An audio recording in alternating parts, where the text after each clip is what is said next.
Peace, family. Peace, family. This is your brother, Agent 2020, and you are now tuned into another episode of Vibes.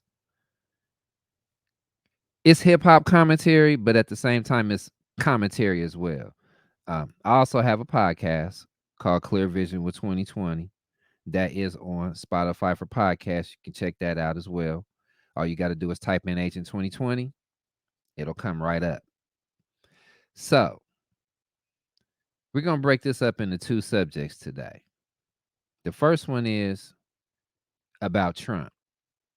I'm going to talk about that briefly. Then I'm going to talk about the Palestinian students who got shot in Vermont.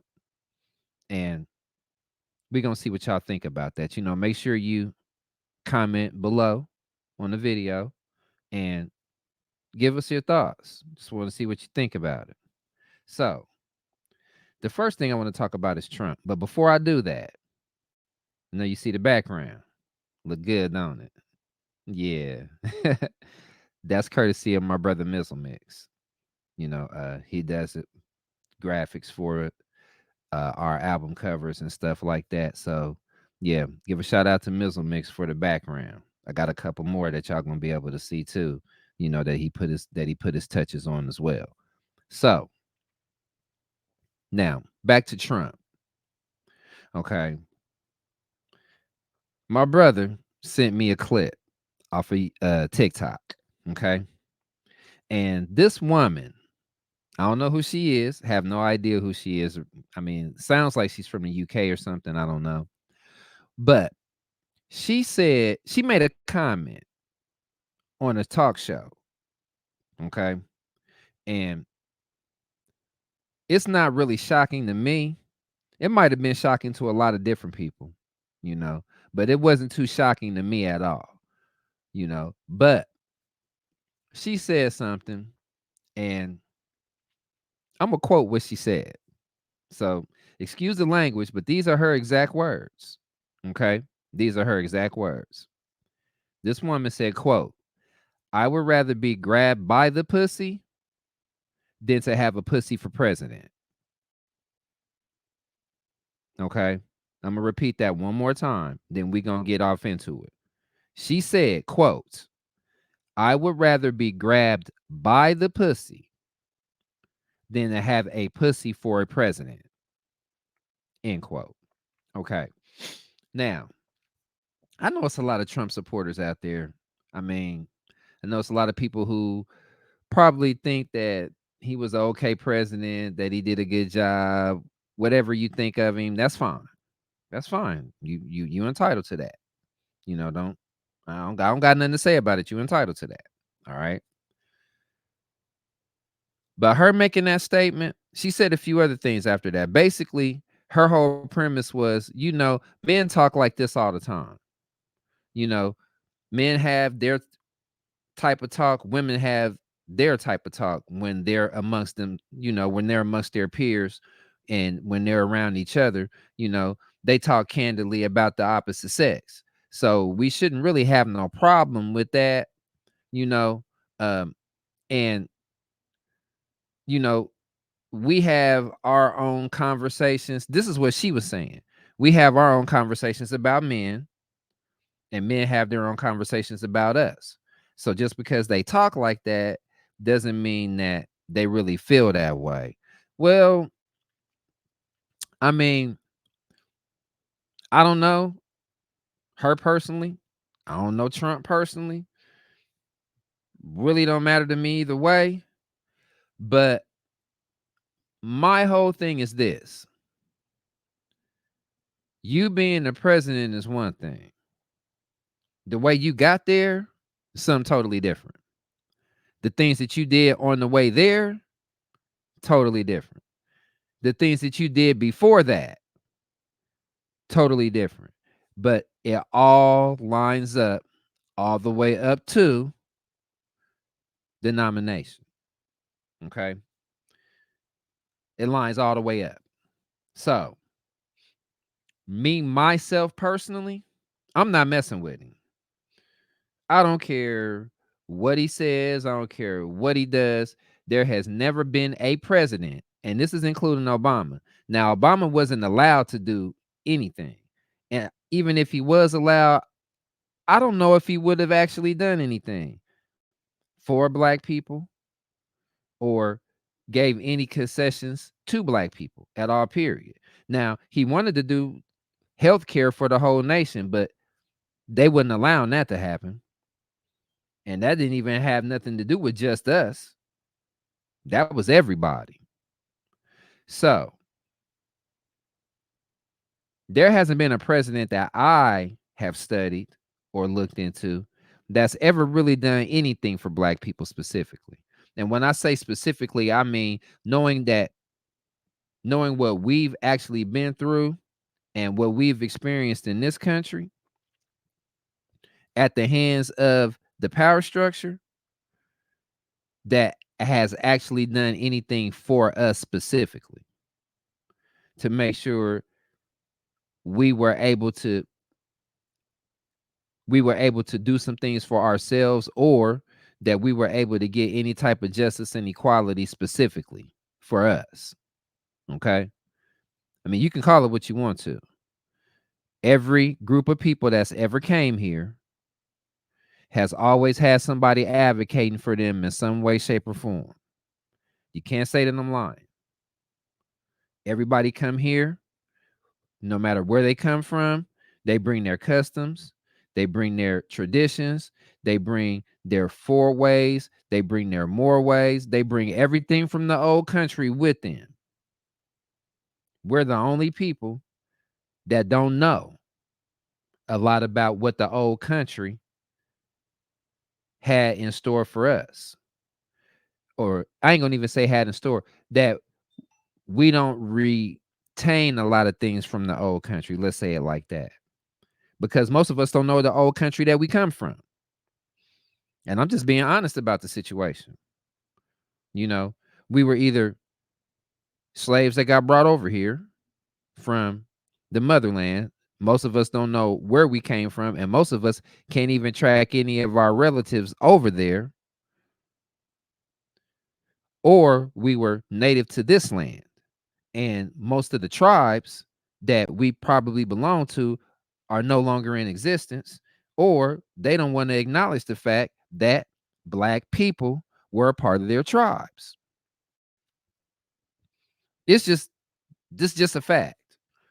You know, I know a lot of people me online listening to a lot of different individuals saying, that this is where we're from, this is who we are, and everything like that. But there's been no concrete evidence, except for what Big Mama used to tell us, except for what great grandma used to tell us before she passed away. But most of them didn't have any paperwork. Most of them didn't have any credentials that they could show us. Most of them didn't have any type of anything that they could show us. They just knew.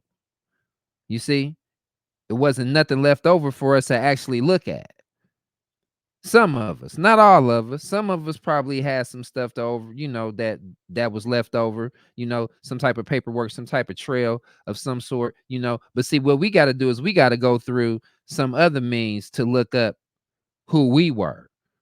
We got to spend money to go to different libraries of Congress in different states, or, wherever the trail takes us, to be able to find out who our ancestors were, especially if we were from this landmass specifically and didn't come from anywhere else. We already know that, so as far as any of these presidents are concerned, I'm really not caring anything about them because they never really done anything for us. We've been used as concessions. We've been used as votes.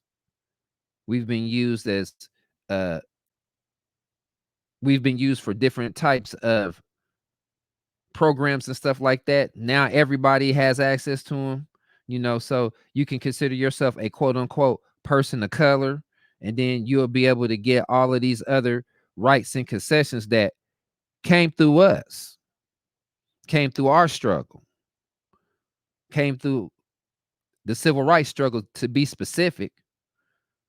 And our whole bout with the oppression that we were subject to since the first day we came over here.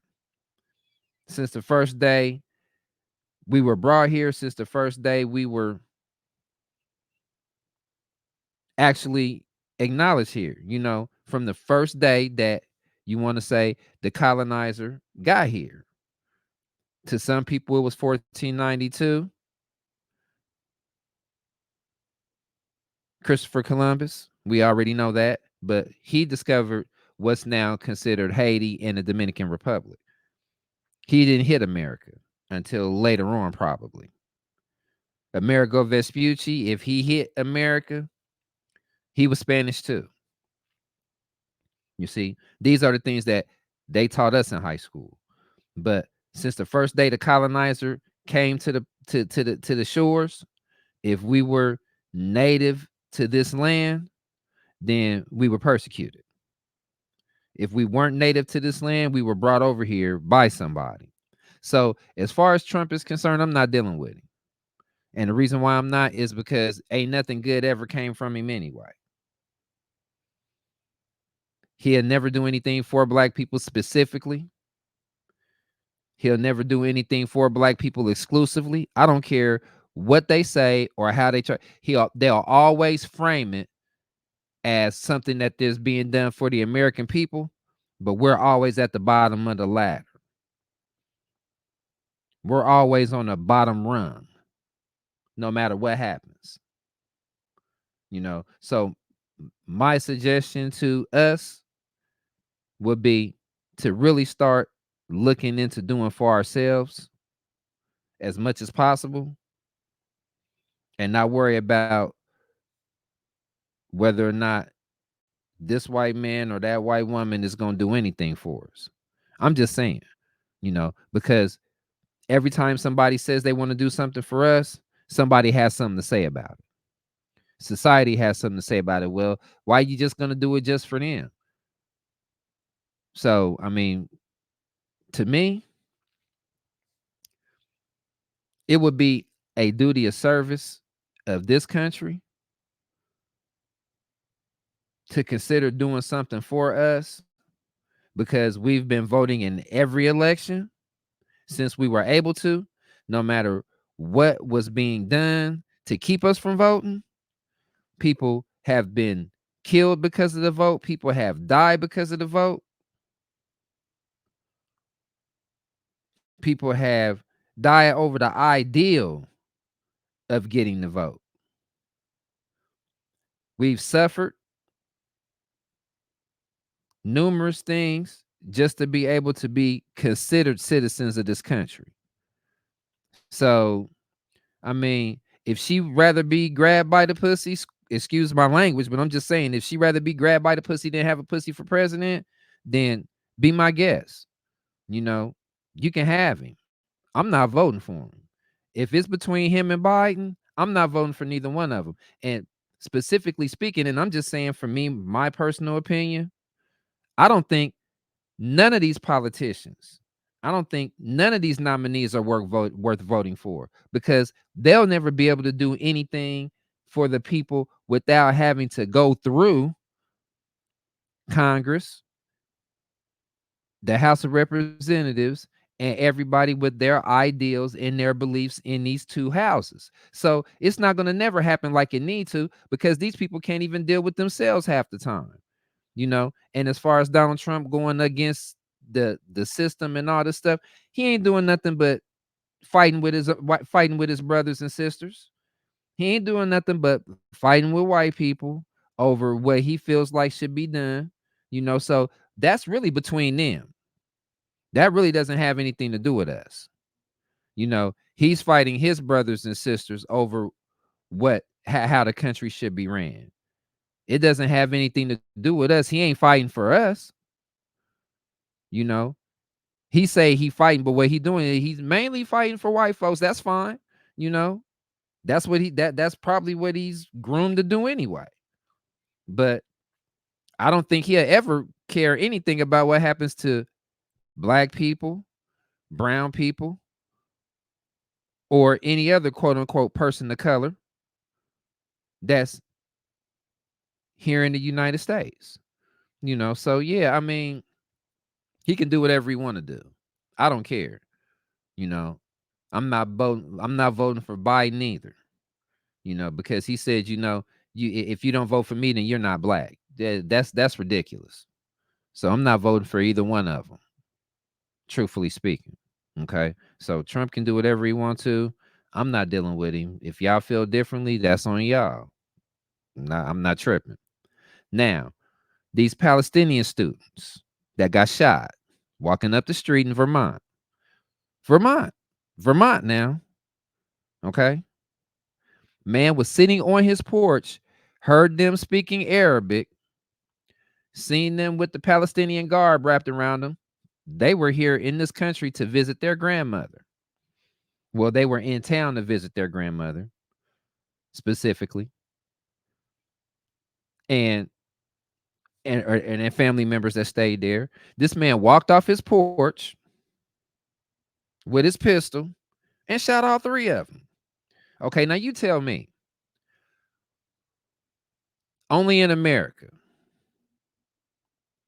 and I'm just gonna be as candid as possible here because I'm not sugarcoating nothing. Only in America can a white man walk off of his porch and shoot people and not give any explanation for it. Okay. They talk about quote unquote black on black violence. I mean, usually our reasons are kind of petty sometimes too. Why we shoot at each other, why we want to kill each other, why we want to fight each other, beat each other up, hurt each other, whatever. But this man was sitting on his porch. These Palestinian students weren't bothering him at all. They were minding their own business, walking and talking to one another. And he got off his porch because he felt like he could and shot all three of them. Now, they're hesitating to consider this a hate crime. And if they do consider this a hate crime, then they need to consider any violence from anybody other than people who are associated with one another, like quote unquote, once again, black on black, brown on brown, white on white, whatever, however you want to label it. If you don't like somebody because of who they are and you decide you want to hurt them, it should automatically be considered a hate crime. Automatically. Because the only reason why you're doing it is because you don't like somebody. Now, we've known since 9/11, everybody who still believe for some odd reason that Arab people has something to do with the World Trade Centers coming down or being attacked or whatever. They've been having a problem with Arab American people ever since. The Palestinian people are Arab people. Whether you want to look at them as Arab people or not, nobody cares. They are Arab people. The landmass where they occupy the most in the so-called Middle East, which is Northern Africa. So let's get it right. They're all Arab people. Jordan, Syria, Lebanon, Israel, what used to be called Palestine, Egypt, and a couple of other countries in that region, they're all Arab people. They would be considered people of color, quote unquote. So these three students here in the United States who wasn't bothering anybody couldn't even walk to their couldn't even walk to their relative's home without being attacked. Now, if they want to beat around the bush with the hate crime thing, that's because they don't want to charge the white man with a hate crime. You don't have no problem charging anybody else with one. Why would you have a problem charging him with one? You know it's a hate crime. You know he didn't like him. He probably heard him speaking Arabic. Probably didn't like Arabs anyway, quote unquote, for whatever reason. He probably ain't even around Arab people. But you know how this country is. The ideology, the ideology and the way that some of these people think about people other than themselves, which is a shame in itself. But Hey, it is what it is.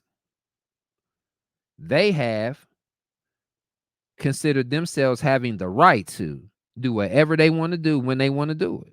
And they don't owe nobody an explanation, you know? So why would they be scared to label this a hate crime? Why would they be hesitant as to whether they should or shouldn't call it a hate crime? We got to get all of the information. No, you don't. You don't got to get all the information. The only thing you got to do is study history. We can go back before 9/11.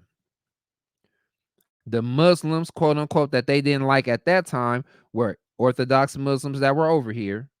And the only other Muslim movement was the Nation of Islam. So they had a problem with that in the first place. They considered Yasser Arafat and the PLO terrorists because Israel told them they was terrorists. We already know that. Okay. Anti-terrorist organizations, when we all know state-sponsored terrorism started in the 70s.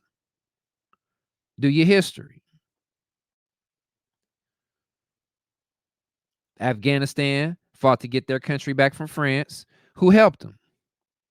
America. Charlie Wilson's War. Go look it up. Tom Hanks played it perfectly. You need to get up on your history.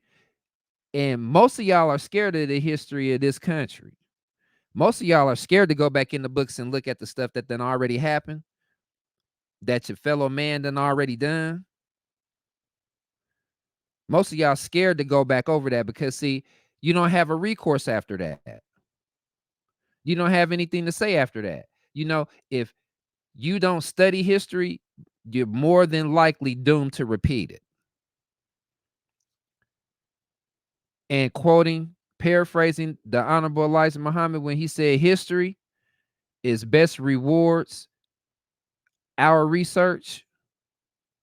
And I'm gonna pull the whole, I'm gonna get the whole quote that he had, you know, because what needs to be known is if you don't study your past, you're not gonna be ready for the future. And you damn sure not gonna be able to understand what's going on in the present. So we know that the man didn't have no reason to shoot them, besides the fact that he didn't like what they was talking and he didn't like how they looked. Because if they didn't say anything to him, which I'm pretty sure they didn't, he just walked off his porch and decided he wanted to shoot him. So that should be considered a hate crime. And he should get that enhancement and they should lock him up and let him stay there. That's my opinion. He should be there. And he shouldn't be able to go anywhere. And they need to put him in general population. And let's see if he want to run his mouth then. Let's see if he feel like he just want to say whatever he want to say to an inmate then. You know, Derek Chauvin he done already got dealt with in there. They wonder if it was a setup or if it, you know, if it's another way for him to try and call himself getting his appeal. You know, nah, you need to do that 22 years. Anybody else that takes the life of somebody, whether or not they're a police officer or not, you know, they have to do all of their time or 85% of it. Why shouldn't he? I don't care if he was a cop. If you are a cop and you take the life of somebody else, you ought to do time. And you ought to do it in general population with everybody else. When they arrest gang members, do they segregate them? Well, they might segregate them to a degree, but they don't put them in no protective custody. They put them in the general population, and whatever's going to happen is whatever's going to happen. We already know that. So there isn't any excuse at all. You know, I don't feel sorry for him. You wouldn't have been there if you wouldn't have had your knee on George Floyd's neck in the first place. Then you wouldn't have had to worry about going there and having to deal with inmates. You got there by your own hand. Did nobody make you do that? You did it because you wanted to. So did nobody make this man get off his porch and shoot these 3 Palestinian students? He did that because he wanted to. So you should suffer the consequences. And yeah, it was a hate crime. He know he didn't like him. Other than that, you would have just left him alone. You could have just stayed on your damn porch. But you felt like you wanted to do that. And just like he said when the police came, yeah, I've been waiting for y'all. They had to do an investigation for a couple of days. It took them a few days to figure out who this man was. They showed that they had the SWAT team and all these people going into his house, and he was just ready to give himself up. Now he gonna have a lawyer that's probably gonna try to concoct some type of story about his mental condition and try to give him a mental health pass and try to get him a small sentence. When it's a war going on right now over in Israel, where these people are literally being attacked because they want to do ethnic cleansing. They can say what they want to. They want to get all the Palestinians out of Israel so they can have the whole country. But they're in sense trying to say that, Hamas doesn't recognize the Israeli state, and they saying death to Israel. Now what they're saying is death to Israel's policies towards them. They don't like being considered second, third, fourth, fifth, sixth, seventh, eighth, no class citizens. Let's say it like that. With no rights at all whatsoever. Being occupied, having to go in and out of checkpoints. What if that was happening right here in the United States? How many militant groups will pop up then? Where would your so-called militias be if they had the experience going through checkpoints with the United States? Where would they be at then? What would they be doing then? Or would they be too busy being racist and worrying about people of color all the time? Because that's the only reason why a lot of them are militias in the first place, is because they think that the white man's been getting a unfair deal, which he really hasn't, because he's been in control of the country for damn near 300 years now. But he can walk off his porch and shoot somebody, then he can suffer the consequences like everybody else. Derek Chauvin put his knee on somebody's neck and kill him, then he should have to deal with the consequences just like everybody else. It's just that simple. That's why I always tell people, think before you act.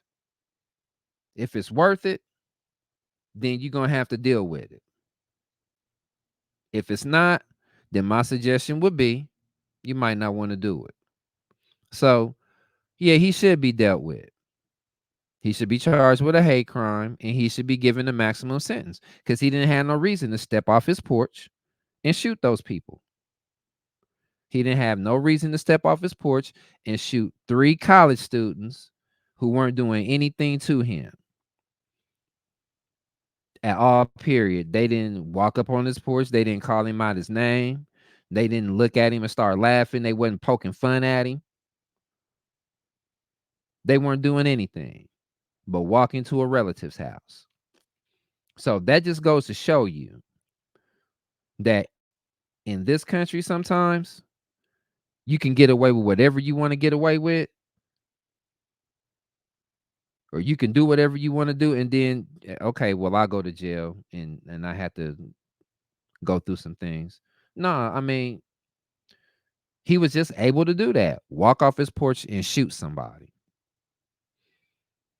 You know, they ain't gonna be able to ask him nothing because his lawyer gonna make sure that that's all shut down. Yeah, I'm not talking to him. He's not saying nothing at the trial. He's not saying nothing. He's not defending himself. He's not doing nothing. He's gonna sit in that chair and he's gonna let that lawyer defend him all the way up until his sentencing. And let's see how many people want to give him a chance. Let's see how many people want to look at what he could have possibly been going through that would make him want to shoot 3 college students that were on their way to visit a relative. Okay. So that's it. Ran over.